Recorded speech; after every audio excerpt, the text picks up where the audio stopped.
Before we start, I want to say that only 1% of you are subscribed. Please subscribe because when we reach 1,000 subscribers, I will post a special video for you. In the dim light of dawn, Dr. John Rivers stood outside the portable research unit, his gaze fixed on the horizon of the newly discovered planet HFY. The landscape was stark, marked by towering rock formations and sparse vegetation that thrived in the planet's unusual electromagnetic fields. "Remarkable, isn't it?" said Dr. Eli Sanchez, joining John with 2 steaming cups of coffee in his hands. He handed one to John, who accepted it with a nod. "Every day it shows us something new," John replied, his breath visible in the chilly air. As they sipped their coffee, the ground beneath them vibrated slightly, a common occurrence on HFY. Yet it always set the team on edge. "Energy readings spiked again last night. Right off the charts," Eli commented, checking his digital device for updates. "And let me guess, right at the northern ridge?" John speculated, already knowing the pattern. "Exactly. I've plotted the data from the past week. There's a pattern emerging, but it's unlike any seismic activity I've ever seen," Eli explained, showing John the graphs on his device. "We should head out there, take some new readings up close, maybe even find the source this time," John suggested, already walking back to the research unit to prepare their equipment. Eli followed, enthusiasm evident in his step. "I'll grab the seismic modulators." Minutes later, equipped with their gear, they hiked toward the northern ridge. The ground was uneven, littered with crystalline fragments that glinted under the rising sun.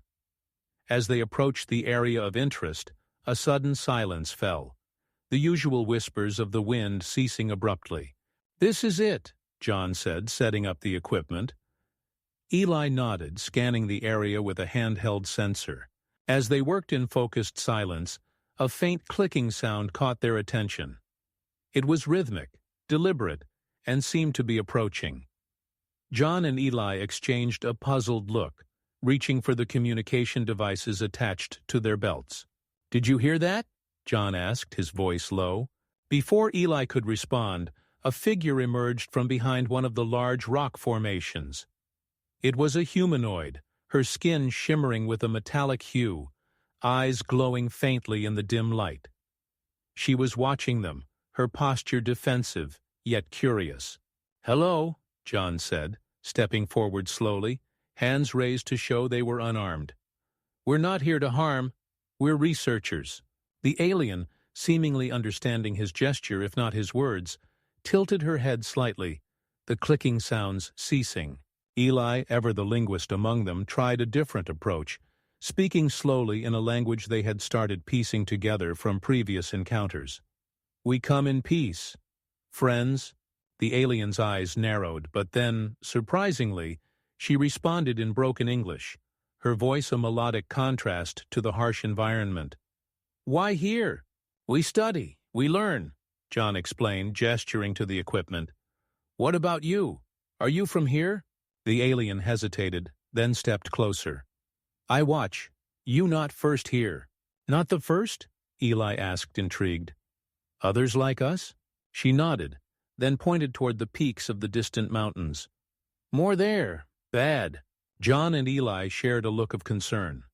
"Dangerous?" John asked. "Very," she replied, a hint of urgency in her voice. Realizing the gravity of her warning, John decided they needed more information. "Can you show us? Help us understand?" The alien paused, eyeing the equipment and then the 2 men. Finally, she nodded. "I help, but careful. Many dangers." As they packed their gear ready to follow their unexpected guide, John felt a mix of excitement and apprehension. HFY was proving to be even more mysterious and complex than they had anticipated. And now, with a native as their guide, they were about to delve deeper into its secrets. "Let's be careful," Eli muttered as they followed her, stepping lightly across the rocky terrain. "Agreed," John replied, his mind racing with possibilities. What other secrets did this planet hold? And more importantly, could they navigate the dangers that awaited them? The sun had climbed higher in the sky, casting long shadows over the rugged terrain of Keta 5, as John, Eli, and their alien guide, whom they learned was named Zarla, made their way towards the distant mountains. The landscape changed subtly as they trekked, the sparse vegetation giving way to denser, more colorful flora. "So, Zarla," John started, trying to make conversation and perhaps learn more about her. "How long have you been watching us?" Zarla glanced at him, her steps never faltering on the uneven ground. "Many cycles. You not notice?" Eli chuckled, adjusting the strap of his equipment bag. "We're scientists, not scouts. Observing the ground more than our surroundings, I guess." She nodded slightly, her gaze returning to the path ahead. "You look for energy. Powerful here." "That's right," John confirmed. "The readings we've been getting are unlike anything on Earth. That's why we're here. To understand." Zarla slowed, pointing to a plant with luminescent leaves. "This plant, we call it Light of Keta. Heals." Eli was immediately interested, pulling out a small container to collect a sample. "Heals what exactly?" "Pain, sickness, sadness," she explained, though the last word seemed to puzzle her a bit, as if she was searching for the right term. "Sadness, huh? That's interesting," Eli mused, carefully snipping a leaf. John watched the exchange, noting how Zarla's demeanor seemed to soften slightly with Eli's clear interest in her world. He decided to probe a bit deeper. "Zarla, you mentioned there were others before us. Other humans?" he asked. She tensed, her eyes darting to the mountains ahead. "Yes, others. Not good. Danger." The vague response piqued John's curiosity, but before he could ask further, Eli interrupted, his voice tinged with excitement. "John, look at this." He was examining the luminescent leaf under a portable microscope. "The cellular structure, it's phenomenal. Bioluminescent properties are off the charts." John joined him, peering into the microscope. "This could be groundbreaking back home. Medical applications, energy implications." "We help?" Zarla asked, her voice hopeful yet uncertain. "Yes, Zarla, you're helping us make incredible discoveries," John reassured her, offering a smile. Their conversation was cut short when a sharp echoing click resonated through the air, not unlike the sound Zarla made when they first encountered her. She stiffened, her head tilting in the direction of the sound. "Trouble," she said tersely. "What kind of trouble?" Eli asked, his hand reaching for his utility belt, where he kept a few defensive tools. "Not human, other," she replied, her voice low. John and Eli exchanged a worried glance. "Lead the way, Zarla." "We're right behind you," John said, setting the tone with a decisive nod. As they followed Zarla, the clicking grew louder and more frequent. They soon came upon a clearing where the ground was visibly disturbed. Footprints, unlike any terrestrial animal could make, were scattered across the muddy soil. "These are recent," John observed, crouching down for a closer look. "Something big passed through here and not long ago." Zarla moved to the edge of the clearing, her body tense as she surveyed the area. "Bad here. We go. Fast." "Lead on," Eli said, his usual jovial tone replaced by one of urgency. The trio quickened their pace, moving through the increasingly dense forest. The strange beauty of the planet was overshadowed by the pressing danger, yet John couldn't help but feel a thrill at the adventure unfolding around them. With each step, they delved deeper into the mysteries of Keta 5, guided by an unlikely ally whose trust they had yet to fully earn, but whose aid was proving invaluable. Under the canopy of Keta 5's towering trees, the air grew thick with moisture and the sounds of unseen creatures. John, Eli, and Zarla made their way deeper into the alien forest, the path becoming increasingly difficult to navigate. "So, Zarla," John began, trying to keep the atmosphere light, "you seem to know your way around here pretty well." She nodded, leading them with confident strides. "This part of Keta I know. Safe paths, hidden paths." Eli, trailing a little behind with his equipment, piped up, "And you learned all this by yourself?" Zarla glanced back, a flicker of something crossing her face, pride, perhaps, or loneliness. Yes. Learned much after? After I left my place. Was that by choice? John asked gently, sensing a complicated story. Zarla's eyes hardened slightly. Not choice. Necessary. John wanted to ask more, but decided it wasn't the time. He switched topics. We're hoping to understand the energy spikes we've been detecting. Any insights you might have would be invaluable. Zarla paused, pointing towards a cluster of rock formations glowing faintly with phosphorescence.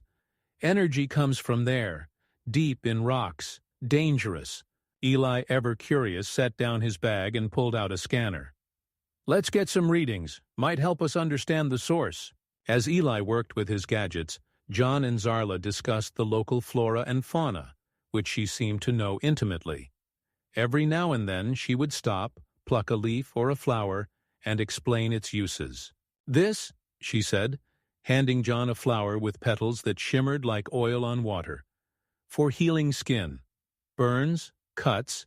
John accepted it, amazed. Incredible. On Earth we have plants with medicinal properties, but nothing quite like this. Their conversation was interrupted by Eli's excited shout. Guys, you need to see this. He was staring at the scanner, his expression a mix of awe and confusion. John and Zarla joined him, peering at the device's screen, which displayed unusually high energy readings pulsating in a rhythmic pattern.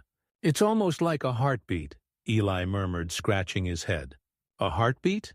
John echoed, fascinated. You mean the planet has a kind of life of its own? Seems so, Eli replied, logging the data on his portable device. This changes everything we know about planetary energy fields. Zarla listened, her brow furrowed. Dangerous, she repeated, looking towards the glowing rocks. Many come, not many go. We'll be careful, John assured her, placing a hand on her shoulder. Your guidance has been spot on so far. We trust you. Zarla nodded, seemingly comforted by his words. Then we go closer, but careful, very careful. As they approached the source of the glow, the air grew warmer, and the light from the rocks illuminated their path. They were entering a territory unknown to humanity, guided by someone who had once been a stranger, but was quickly becoming their most crucial ally. Eli set up additional scanners, taking multiple readings, while John took notes and Zarla kept a vigilant watch. The teamwork was seamless, each member playing to their strengths, driven by a common goal of discovery and understanding. Ever think we'd be doing something like this? John asked Eli, a grin breaking through his professional focus. Eli laughed, wiping sweat from his brow. Beats regular lab work, that's for sure. Who needs a lab coat when you have a whole planet as your research station? John chuckled, then turned to Zarla. And what about you? What do you hope to gain from helping us? Zarla's answer was simple, yet profound. Understanding. Friendship, maybe. Not all visitors have been kind. We're different, John promised, meeting her gaze. We're here to learn, not to take. The bond forming between them was based on mutual respect and the shared thrill of discovery, a foundation that would prove essential as they delved deeper into the mysteries of HFY. The chapter closed on the trio poised on the brink of a major discovery, their equipment humming in the alien twilight, each heartbeat synchronized with the pulsating energy of the planet. As the trio ventured closer to the heart of the energy source, the atmosphere around them thrummed with a palpable tension, yet also a profound awe. The rocks around them glowed more intensely, casting eerie shadows on their faces. Eli, ever absorbed in his scientific exploration, was setting up another device when he glanced up at Zarla. You know, Zarla, all this talk about energy, it makes me wonder about your people. How do you utilize this energy? Zarla watched the equipment whir to life. Used carefully. Energy powerful.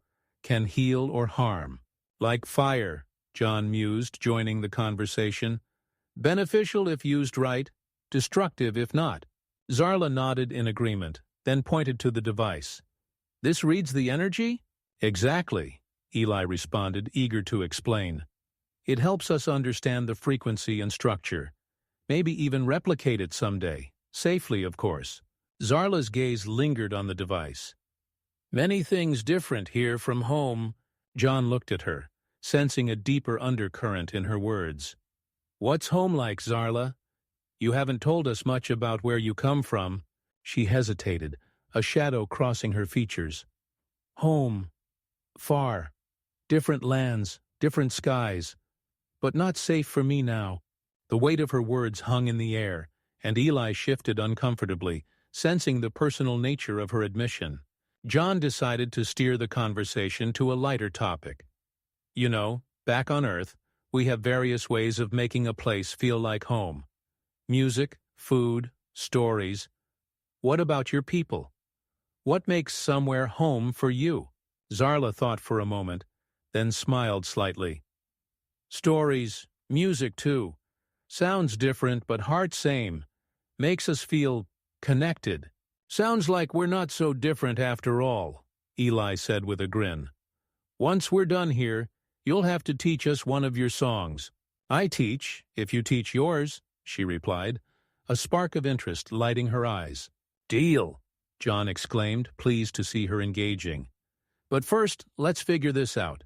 They turned their attention back to the readings, which showed fluctuations that puzzled them all.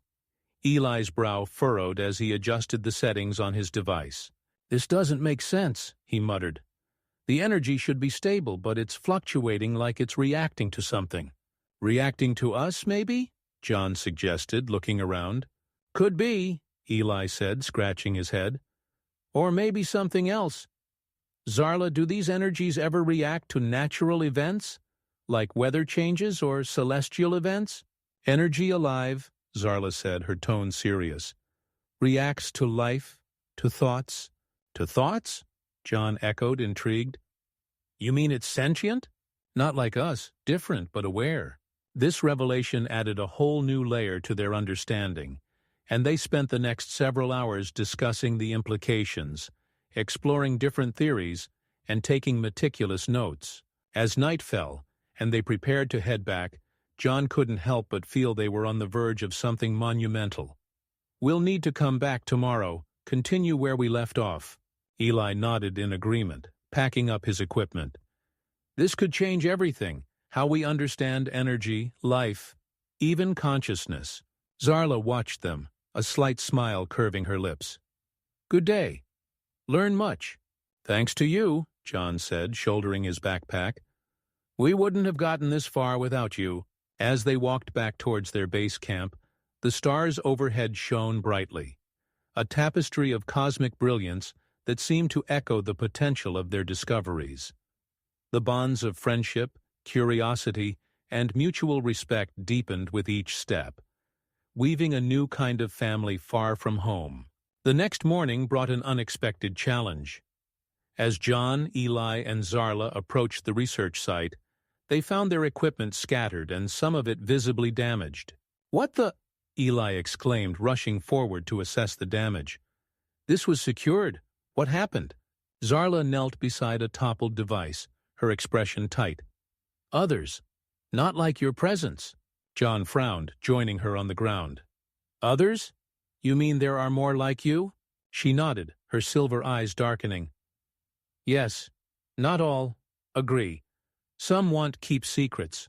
This is sabotage, then? Eli asked, his voice rising in frustration as he picked up a broken sensor. Looks like it, John replied, examining a slashed cable. Can you talk to them? Make them understand we're not here to harm? Zarla stood, her gaze sweeping the area.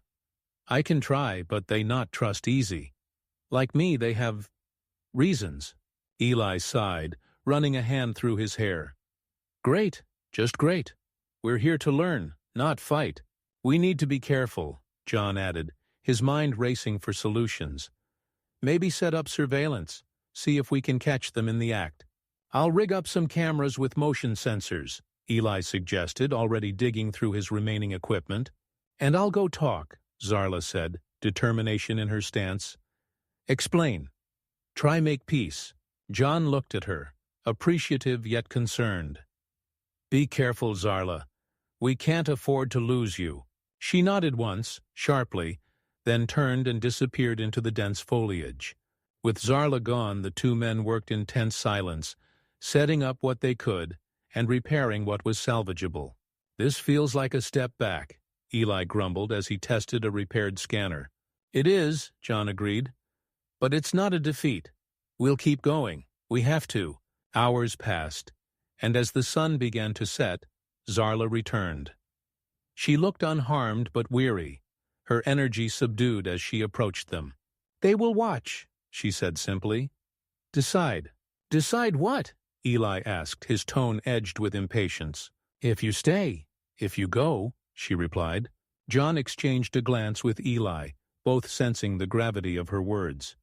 "And if they decide we go?" "Then we go. No choice," she said, her voice firm. "That's not acceptable," Eli argued. "We have a right to be here. We're doing important work." Zarla shook her head, her expression solemn. "Right's different here. This home. Their home." John stepped in, seeing the tension rising. "Let's wait and see. We'll be respectful, keep to ourselves. Show them we mean no harm." Eli sighed, conceding. "All right, but if things go south, we need a plan." "We'll have one," John assured him. "Let's just hope it doesn't come to that." That night, they set up camp closer to their equipment, taking turns on watch. The sense of vulnerability was palpable, the night sounds of HFY now tinged with the possibility of threat. As John took the first watch, he couldn't help but feel a mix of admiration and frustration. Zarla was putting herself at risk, bridging two worlds that were inherently suspicious of each other. And here they were, caught in the middle, their mission of discovery now shadowed by the reality of conflict. He looked over at Eli, who was trying to salvage more data from the damaged equipment. Their purpose remained clear, but the path to achieving it had become fraught with more dangers than they had anticipated. "We'll figure this out," John muttered to himself, his gaze fixed on the dark trees surrounding them. "One way or another." The uneasy peace of the previous night gave way to a tense morning. John, Eli, and Zarla gathered around the campfire, a map of the region spread out before them. "We need a new strategy," John declared, tracing a path with his finger. "If we're going to continue our work and keep the peace, we might need to relocate some of our equipment, make it less intrusive." Eli nodded, sipping his coffee. "We could move the seismic modulators to the lower valley, less visible and probably less provocative." Zarla, who had been quietly observing the conversation, finally spoke up. "Good. Lower valley quieter. Fewer eyes." John looked up at her, grateful for her input. "And you? Any word from your people?" "They watch." "Still decide," she replied, her voice tinged with a hint of frustration. Eli frowned, tapping the map. "We're sitting ducks here, waiting for a verdict. We should be proactive." "Like what?" John asked, curious. "Let's show them we can be beneficial, not just intrusive. Maybe share some of the medical applications we've discovered from the plant samples," Eli suggested. Zarla considered this, then nodded slowly. "Yes, healing. Important to my people. Show good intent." With a plan forming, they packed up their necessary equipment and headed towards the lower valley. The trek was quieter than usual, each lost in their thoughts about the delicate balance they were trying to maintain. Once they reached the new site, Eli and John began setting up the modulators while Zarla kept watch. The air was tense but filled with a focused energy as they worked. After setting up, Eli pulled out the small container with the luminescent leaves. "Let's prep some of these for extraction. I think if we can synthesize the medicinal properties, it might make a good peace offering." John watched as Eli carefully handled the leaves. "Think they'll accept it?" "They'd be fools not to," Eli muttered, though his usual confidence seemed somewhat forced. As the day progressed, their work was interrupted by a sudden rustling from the bushes. Zarla tensed, her eyes narrowing as she peered into the foliage. "It's okay," a voice called out, and a moment later a figure stepped into the clearing. It was another of Zarla's kind, his appearance markedly similar to hers but with a harsher, more guarded demeanor. "Kyle," Zarla said, her tone cautious. Kale's eyes flicked between the humans and Zarla, his stance defensive. "You bring healers," he observed, nodding towards Eli. "That's right," Eli said, stepping forward with a vial of the synthesized extract. "We've been studying the plants here. Found this. It's a medicine. We want to share it." Kale eyed the vial warily but accepted it. "Why?" "Because it's the right thing to do," John answered before Zarla could speak. "We're here to learn and help if we can." Kale uncapped the vial, smelling the contents, then looked back at Zarla. "This could help many." Zarla moved closer to him, her voice earnest. "They are different, Kale. They want to understand, not conquer." Kale's gaze softened slightly, and he turned back to John and Eli. "I will take this to the elders. Speak for you, but it is their decision." "Thank you," John said, relieved. "We appreciate it." As Kale departed with the medicine, Zarla let out a long breath she seemed to have been holding. "He will help, I think." Eli clapped his hands together, wiping off dirt. "Well, that's about as much as we can do for now. Let's keep getting the site set up. Show them we're committed." The remainder of the day was spent in hard work, setting up the new site and discussing further how they could integrate more with Zarla's people.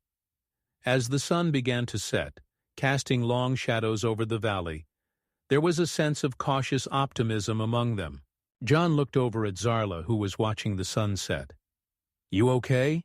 She smiled slightly, nodding. "Yes, today was good day." And as they returned to their camp that evening, there was a feeling of accomplishment, of a potential bridge being built between two very different worlds. As dawn broke over the horizon, John and Eli prepared for another day of work, hopeful about the possibilities their recent actions might yield with Zarla's people. The air was crisp, and the sense of a new beginning was palpable. "Feeling optimistic, Eli?" John asked as they checked their equipment, making sure everything was ready for the day's research. "More than yesterday, that's for sure," Eli replied with a smile. "Seems like we might be turning a corner here." Zarla joined them, her demeanor more relaxed than it had been in days. "Elders talk, good talk. They see you help, not harm." "That's great news, Zarla," John said, genuinely relieved. "We appreciate all you've done to help bridge the gap." As they made their way to the new site, the discussion turned towards the future. "We should start thinking about long-term projects," John suggested. "Maybe some joint ventures, something that benefits both our people and yours." Zarla nodded thoughtfully. "Many things possible. We learn from you, you learn from us." At the site, Eli set up his station, continuing his studies on the local flora.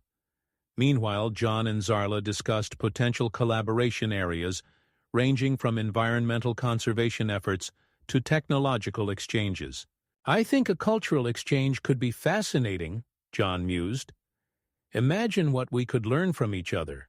Not just science, but art, music, philosophy." Zarla looked intrigued. "Music is important. It tells stories, shares feelings." "Exactly," John agreed. "Music is a universal language. Maybe we could start with that." The morning passed productively, with the trio laying the groundwork for what they hoped would be a fruitful collaboration. As they worked, a group of Zarla's people approached, led by Kale. The group was visibly curious, their expressions mixed with caution and interest. Kale stepped forward, his demeanor respectful. "Elders agree to listen, to learn. We start slow, but start." "That's all we can ask for," Eli said, offering a hand, which Kale looked at curiously before mimicking the gesture. The day continued with John, Eli, and Zarla showing the group around, explaining their equipment and what they hoped to achieve.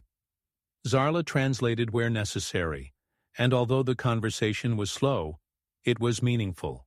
As the sun began to set, they gathered around a newly built fire pit near their campsite. Zarla had invited her people to join them for an evening of music, and both humans and aliens shared songs from their cultures. Eli played a few simple tunes on a small guitar he had brought with him, and then Zarla's people shared a hauntingly beautiful melody that seemed to resonate with the very soul of the planet. It's about the stars, Zarla explained, about finding our place among them. That's beautiful, John said, feeling more connected to these alien beings than he ever thought possible. As the evening wore on, the barriers between them continued to dissolve. Laughter and song filled the air, and the sense of unity was stronger than any words of peace or treaties could ever forge. "We are making history here," Eli whispered to John as they watched the scene, a sense of pride swelling in his chest. John nodded, his eyes on the joyful faces around the fire. "Not just history. We're making friends, maybe even family." The night ended with promises to meet again, to continue learning from each other and to build a shared future. As they retired to their tents, John felt a profound sense of accomplishment and hope. They had come to HFY as researchers, but they were becoming so much more. This was just the beginning, and the possibilities were endless. The morning sun cast a warm glow over the campsite as John and Eli packed their gear, preparing for the journey back to Earth. The last few weeks had forged not just alliances, but deep bonds with Zarla and her people. "I can't believe we're already at the end," Eli said, folding a tarp with more care than usual. "Feels like we just started." John nodded, his mind heavy with thoughts of departure. "It's been incredible, hasn't it? I never expected to find a second home here."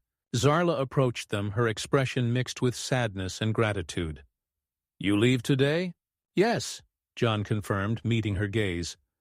"But we're leaving part of us here with you, and we're taking part of your world back with us. It's not goodbye, not really." Zarla nodded slowly. "I know, but still hard." Eli clapped his hands together after securing his backpack. "We've set up communications. We'll talk all the time, and we'll be back. Right, John?" "Absolutely," John affirmed. "There's still so much to do together. And the elders—" "They agree," Zarla interjected. "Ready for more learning, more sharing. They see you as friends now." "That's more than we could have hoped for when we landed," John said, his heart lightening. As they walked towards the shuttle, a group of Zarla's people appeared, including Kyle. They carried gifts, beautifully crafted items made from local materials, symbols of friendship and respect. Kale stepped forward, his approach now friendly and open. "For your journey," he said, handing John a woven band. "To remember us by." John accepted it, deeply touched. "Thank you, Kale. I'll wear it always." Eli received a similar gift and managed a wobbly smile as he tried to express his gratitude in Zarla's native language, earning chuckles and approving nods. "Remember, you have a place here," Zarla said, her voice steady but her eyes shimmering with unshed tears. "And you have one with us," Eli responded. "Earth isn't ready for what's coming. The good stuff, I mean." Laughter broke the tension, and for a moment they were just beings, not humans or aliens, connected by shared experiences. As they boarded the shuttle, John turned for one last look at the planet that had changed them forever. "We'll be back soon, and we'll bring others. They need to see how amazing this all is." "Safe travels," Zarla called out, her hand raised in farewell. The shuttle doors closed, and as the engines started, John and Eli settled into their seats, each lost in their thoughts. "It's been an adventure, hasn't it?" John asked after a moment. "The best kind," Eli agreed. "Can't wait to tell the world about it." The shuttle lifted off, and as Kita 5 receded below them, John felt a pang of longing. But it was tempered by the knowledge that this was only the beginning. They had bridged a gap between worlds, and the future was full of promise. "Let's get home," John said, a determined smile on his face. "We've got stories to share and a future to build." Eli nodded, looking back at the receding planet. "And we'll be back before they know it. After all, we've got family here now." As the stars outside their windows blurred into the familiar streaks of hyperspace travel, they leaned back, their mission complete, but their journey far from over.